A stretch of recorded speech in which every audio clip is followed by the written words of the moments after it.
भारत को अफगानिस्तान के खिलाफ सिर्फ एक टेस्ट मैच खेलना है। ना यह WTC का मैच है, ना कोई लंबी टेस्ट सीरीज, लेकिन फिर भी इस एक टेस्ट ने टीम इंडिया के सिलेक्टर्स की नींद उड़ा दी। क्यों? क्योंकि IPL 31 मई को खत्म होगा और सिर्फ 6 दिन बाद 6 जून से भारत को न्यू चंडीगढ़ में अफगानिस्तान के खिलाफ टेस्ट मैच खेलना है।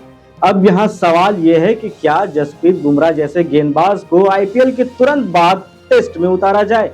क्या मोहम्मद सिराज और प्रसिद्ध कृष्णा जैसे पेसर्स को फिर से रेड बॉल क्रिकेट में धकेला जाए, या फिर अंशुल कंबोज, गुरनूर बरार, आकिब नबी जैसे नए नामों को मौका मिले? और सबसे बड़ा सवाल, क्या अफगानिस्तान के खिलाफ भारत अपनी बेस्ट प्लेइंग 11 उतारेगा या यह टेस्ट नए खिलाड़ियों के प्रयोग का मैदान बनेगा? नमस्कार, मैं हूं शशांक और आप देख रहे हैं दी खेल मंत्र। आज बात होगी उस चयन पहेली की जिसमें नाम तो अफगानिस्तान टेस्ट का है, लेकिन असली कहानी है बुमराह का वर्कलोड, सिराज की ड्यूरेबिलिटी, प्रसिद्ध कृष्णा की रेडीनेस, शमी का फ्यूचर और टीम इंडिया के टेस्ट बॉलिंग रोड मैप की। यह सिर्फ एक स्क्वाड सिलेक्शन नहीं है, यह फैसला बताएगा कि भारत अगले 9 महीनों में टेस्ट क्रिकेट को किस नजर से देखने वाला है। भारत और अफगानिस्तान के बीच एकमात्र टेस्ट मैच 6 जून से 10 जून 2026 तक न्यू चंडीगढ़ में खेला जाना है। इसके बाद 3 ODI मैच भी होंगे जो 14 जून से शुरू होंगे। यह शेड्यूल आधिकारिक रूप से BCCI ने घोषित कर दिया है। अब पहली नजर में यह मैच बहुत बड़ा नहीं दिखता। अफगानिस्तान टेस्ट क्रिकेट में अभी भी अपनी पहचान बना रहा है।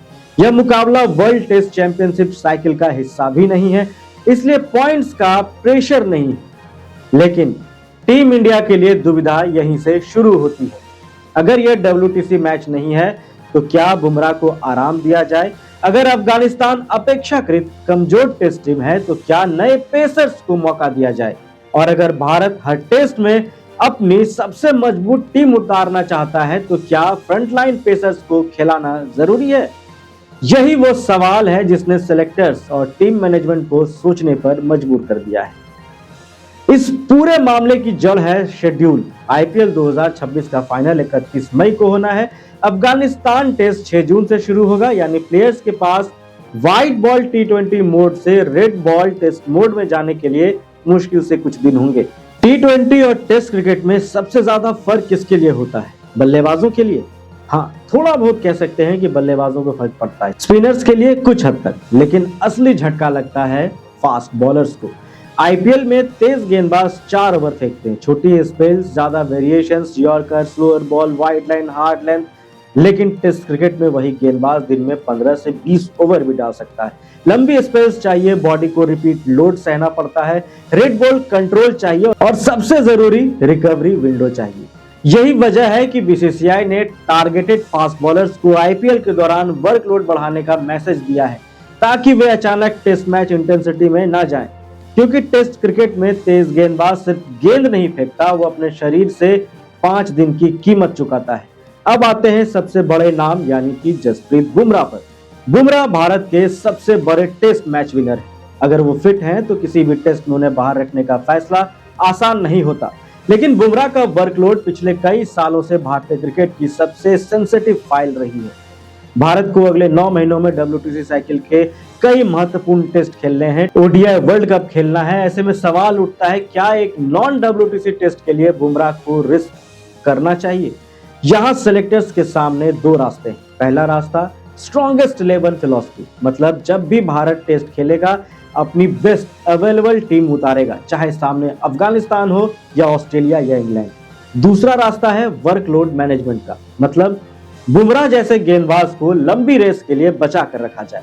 और यही फैसला आसान नहीं है, क्योंकि अगर बुमराह को रेस्ट दिया जाता है तो संदेश जाएगा कि भारत इस टेस्ट को फुल स्ट्रेंथ कॉन्टेस्ट नहीं मान रहा, और अगर बुमराह खेलते हैं तो रिस्क रहेगा कि IPL के तुरंत बाद रेड बॉल लोड उनके शरीर पर कितना असर डालेगा। बुमराह को खिलाना ताकत है, लेकिन बुमराह को संभालना रणनीति है। अब बात मोहम्मद सिराज और प्रसिद्ध कृष्णा की। रिपोर्ट के मुताबिक सेलेक्टर्स यह देखने का इंतजार कर रहे हैं कि कौन सी IPL टीम प्लेऑफ्स में पहुंचती है, क्योंकि अगर किसी फास्ट बॉलर की टीम प्लेऑफ्स तक जाती है तो उसका वर्कलोड और बढ़ जाता है। सिराज और प्रसिद्ध दोनों गुजरात टाइटंस के साथ हैं। गुजरात अगर प्लेऑफ में जाता है तो इन दोनों की अवेलेबिलिटी और फ्रेशनेस पर असर पड़ सकता है। लेकिन यहाँ सिराज का मामला थोड़ा अलग है। सिराज पिछले कुछ सालों में भारत के सबसे रिलायबल फास्ट बॉलर्स में से एक बन चुके हैं। उनकी वर्कलोड कैपेसिटी हाई मानी जाती है। वो लगातार बॉलिंग कर सकते हैं, लॉन्ग स्पेल्स डाल सकते हैं, रेड बॉल रिदम में जल्दी लौट सकते हैं। प्रसिद्ध कृष्णा के साथ सवाल थोड़ा अलग है। उनकी हाइट, बाउंस और हार्ड लैंड टेस्ट क्रिकेट में अवेलेबल हो सकते हैं, लेकिन अगर उन्होंने लंबे समय से कॉम्पिटिटिव मैच नहीं खेला तो क्या सीधे टेस्ट में उतारना सही होगा? यही सिलेक्शन हेडेक है। सिराज को खिलाना लॉजिकल दिखता है, प्रसिद्ध को खिलाना कंडीशंस और फिटनेस पर डिपेंड करेगा। बुमराह पर फैसला सबसे ज्यादा डेलिकेट होगा। अब भारत के पास पेस पूल में बाकी नामों को समझ लीजिए। आकाशदीप लोअर बैक इंजरी से रिकवर कर रहे हैं और उनके जल्दी फिट होने की संभावना कम बताई जा रही है। हर्षित राणा भी जून के तीसरे हफ्ते से पहले फिट नहीं होंगे, ऐसी रिपोर्ट है। यानी 2 नेचुरल टेस्ट पेस ऑप्शंस फिलहाल सिलेक्शन टेबल से ऑलमोस्ट बाहर हैं। अब सवाल आता है मोहम्मद शमी पर। शमी भारत के महान फास्ट बॉलर्स में से रहे हैं। उनका सीम पोजीशन, कंट्रोल, रिवर्स स्विंग सब कुछ एलीट लेवल का रहा है। लेकिन रिपोर्ट्स के मुताबिक सिलेक्टर्स ने शमी से आगे देखने के संकेत दिए हैं। ऐसे में अफगानिस्तान जैसे वन ऑफ टेस्ट के लिए अचानक वापस शमी की तरफ जाना सरप्राइजिंग डिसीजन होगा, जहां एक भावनात्मक एंगल भी है। फैंस कहेंगे शमी हैं तो मौका क्यों नहीं, लेकिन सिलेक्टर्स पूछेंगे अगर लॉन्ग टर्म रोड मैप आगे बढ़ चुका है तो क्या सिर्फ एक टेस्ट के लिए पीछे लौटना चाहिए? कई बार क्रिकेट में सबसे कठिन फैसला किसी खिलाड़ी को चुनना नहीं, बल्कि उसके महान योगदान का सम्मान करते हुए आगे बढ़ना होता है। अब आते हैं उन नामों पर जिनके लिए यह टेस्ट करियर चेंजिंग मौका बन सकता है। अंशुल कंबोज और गुरनूर बरार पिछले 1 साल से इंडिया ए सेटअप का हिस्सा रहे। इसका मतलब यह है कि सिलेक्टर्स ने उनके लिए एक पाथवे बनाया है, डोमेस्टिक क्रिकेट से इंडिया ए और फिर इंडिया टेस्ट स्क्वाड। यही आइडियली भारत का रेड बॉल पाइपलाइन होना चाहिए। फिर आते हैं आकिब नबी। जम्मू कश्मीर के आकिब नबी ने फर्स्ट क्लास क्रिकेट में लगातार अच्छा प्रदर्शन किया है। उनका नाम तेजी से उभरा है, लेकिन समस्या यह है कि वे इंडिया ए प्रोग्राम का हिस्सा नहीं रहे हैं। अब सिलेक्टर्स के सामने सवाल है, क्या वे पाथवे फॉलो करेंगे या फॉर्म देखकर डायरेक्ट जंप कर देंगे? प्रिंस यादव ने भी सिलेक्टर्स को इंप्रेस किया है, लेकिन उनके बारे में यही बात है कि उन्होंने अभी तक वो पूरी ग्रेड नहीं की है जो टेस्ट होपफुल से एक्सपेक्टेड होती है। यही इंडियन क्रिकेट की नई डायलेमा है। क्या आप डोमेस्टिक परफॉर्मेंस को तुरंत रिवार्ड देंगे या इंडिया ए रूट से आने वाले को प्रेफरेंस देंगे? अगर सिलेक्टर्स पाथवे तोड़ते हैं तो इंडिया ए स्ट्रक्चर कमजोर दिखेगा। अगर सिर्फ पाथवे देखते हैं तो फॉर्म में चल रहे प्लेयर्स का मौका छिन सकता है। इस पूरी पेस डिस्कशन में एक इंटरेस्टिंग नाम है नीतीश कुमार रेड्डी। उन्हें सिलेक्टर्स सीम बॉलिंग डिपार्टमेंट में कंट्रीब्यूटर के रूप में देख सकते हैं। यानी अगर Bharat pure fast bowler combination चाहता है तो एक नीतीश कुमार रेड्डी एक बैलेंस ऑप्शन दे रहे हैं। वो बैटिंग डेप्थ भी दे सकते हैं और सीम बॉलिंग के कुछ ओवर्स भी निकाल सकते हैं। अफगानिस्तान के खिलाफ अगर भारत बैटिंग को लंबा रखना चाहता है और साथ ही पेस कवर भी चाहिए तो नीतीश जैसा प्लेयर स्क्वाड डायनेमिक्स बदल सकता है। लेकिन सवाल वही है, क्या भारत इस टेस्ट को एक्सपेरिमेंटेशन की तरह देखता है या फुल स्ट्रेंथ टेस्ट की तरह? अगर फुल स्ट्रेंथ माइंडसेट है तो स्पेशलिस्ट बॉलर आएंगे। अगर बैलेंस और वर्कलोड माइंडसेट है तो ऑलराउंड ऑप्शन की वैल्यू बढ़ जाएगी। जहां फास्ट बॉलिंग डिपार्टमेंट में इतनी कंफ्यूजन है, वहीं बैटिंग लाइनअप में ज्यादा सस्पेंस नहीं दिखता। रिपोर्ट के मुताबिक फ्रंट लाइन बैटर्स के पिक होने की उम्मीद पूरी है और यह समझ में भी आता है। बैटर्स के लिए आईपीएल से टेस्ट क्रिकेट में स्विच चैलेंजिंग जरूर है, लेकिन फास्ट बॉलर जैसी इंजरी रिस्क वाली स्थिति नहीं होती। भारत चाहेगा कि उसके main batter red ball rhythm में रहे, खासकर क्योंकि WTC साइकिल में टफ सीरीज आने वाली है। इसलिए बैटिंग में इंडिया शायद फुल स्ट्रेंथ दिखे, लेकिन बॉलिंग में स्ट्रेटजी, फिटनेस और वर्कलोड मैनेजमेंट का मिक्स देखने को मिलेगा। अब एक बात और साफ कर दें, अफगानिस्तान को टेस्ट क्रिकेट में भारत के बराबर नहीं माना जा सकता, लेकिन इसका मतलब यह नहीं कि उन्हें हल्के में लिया जाए। अफगानिस्तान के पास फाइटिंग स्पिरिट है। उनके प्लेयर्स दुनिया भर की लीग में खेलते हैं। व्हाइट बॉल क्रिकेट में वो कई बड़ी टीम्स को परेशान कर चुके हैं। टेस्ट क्रिकेट में एक्सपीरियंस थोड़ा कम है, लेकिन अगर भारत वीक बॉलिंग अटैक के साथ उतरता है तो मैच में कुछ सेशंस ट्रिकी हो सकते हैं और क्रिकेट में कई बार एक सेशन ही नैरेटिव बदल देता है। भारत का ऑब्जेक्टिव सिर्फ जीतना नहीं होगा, भारत का ऑब्जेक्टिव होगा कंट्रोल, डोमिनेंस और रेड बॉल डिसिप्लिन दिखाना।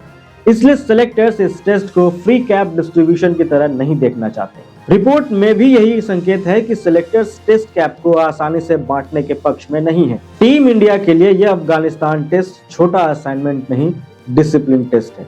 अब प्रैक्टिकल सवाल, भारत किस पेस अटैक के साथ जा सकता है? अगर स्ट्रॉन्गेस्ट पॉसिबल अटैक चुना जाता है तो नाम होंगे बुमराह, सिराज, प्रसिद्ध कृष्णा और शायद एक एडिशनल सीमर या सीम बॉलिंग ऑलराउंडर। अगर बुमराह को रेस्ट दिया जाता है तो सिराज अटैक लीड कर सकते हैं, उनके साथ प्रसिद्ध, अंशुल कंबोज या गुरनूर बरार जैसे नाम आ सकते हैं। अगर सेलेक्टर्स डोमेस्टिक फॉर्म को रिवार्ड करते हैं तो आकिब नबी सरप्राइज पिक हो सकते हैं।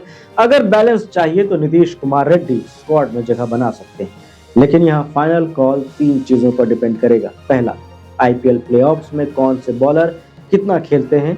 दूसरा, मेडिकल और वर्कलोड डेटा क्या कहता है। तीसरा, टीम मैनेजमेंट इस टेस्ट को किस नजर से देखता है, फुल स्ट्रेंथ मैच या वर्कलोड मैनेज अपॉर्चुनिटी। इस पूरे सिलेक्शन डिबेट की सबसे महत्वपूर्ण बात यह है कि यह सिर्फ अफगानिस्तान टेस्ट तक सीमित नहीं है। भारत अगले 9 महीनों में WTC साइकिल के कई अहम टेस्ट मैच खेलने वाला है। ऐसे में पेस बॉलिंग रिसोर्सेज को संभालना सबसे जरूरी होगा।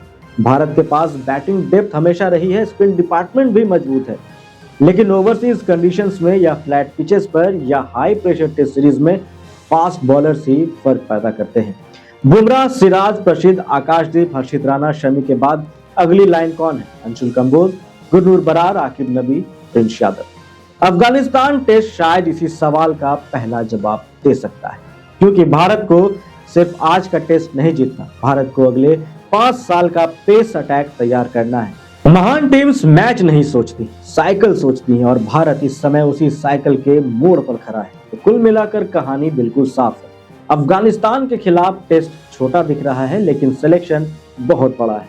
बुमराह को खिलाना है या बचाना है, सिराज को लीड रोल देना है या वर्कलोड मैनेज करना है, प्रसिद्ध को मौका देना है या मैच रिदम देखनी है, शमी की तरफ लौटना है या नए पेस पूल को आगे बढ़ाना है, इंडिया ए पाथवे को मानना है या डोमेस्टिक फॉर्म को डायरेक्ट रिवार्ड देना है। सेलेक्टर्स के सामने सवाल सिर्फ यह नहीं है कि अफगानिस्तान के खिलाफ कौन खेलेगा, सवाल यह है कि आने वाले WTC साइकिल में भारत किस पेस बॉलिंग फिलॉसफी के साथ उतरने वाला है। क्योंकि टेस्ट क्रिकेट में बल्लेबाज मैच बनाते हैं, लेकिन टेस्ट गेंदबाज सीरीज जिताते हैं और अब फैसला सेलेक्टर्स को करना है। अफगानिस्तान टेस्ट में टीम इंडिया एक्सपीरियंस पर भरोसा करेगी या फ्यूचर की पहली झलक दिखाएगी। आपके हिसाब से अफगानिस्तान टेस्ट में बुमराह को आराम देना चाहिए या मौका मिलना चाहिए? सिराज के साथ भारत को कौन से 2 तेज गेंदबाज उतारने चाहिए? कमेंट में अपनी प्लेइंग 11 जरूर लिखिए और ऐसे ही गहरी क्रिकेट एनालिसिस के लिए जुड़े रहिए खेल मंत्रा के साथ। थैंक यू, धन्यवाद, जय हिंद।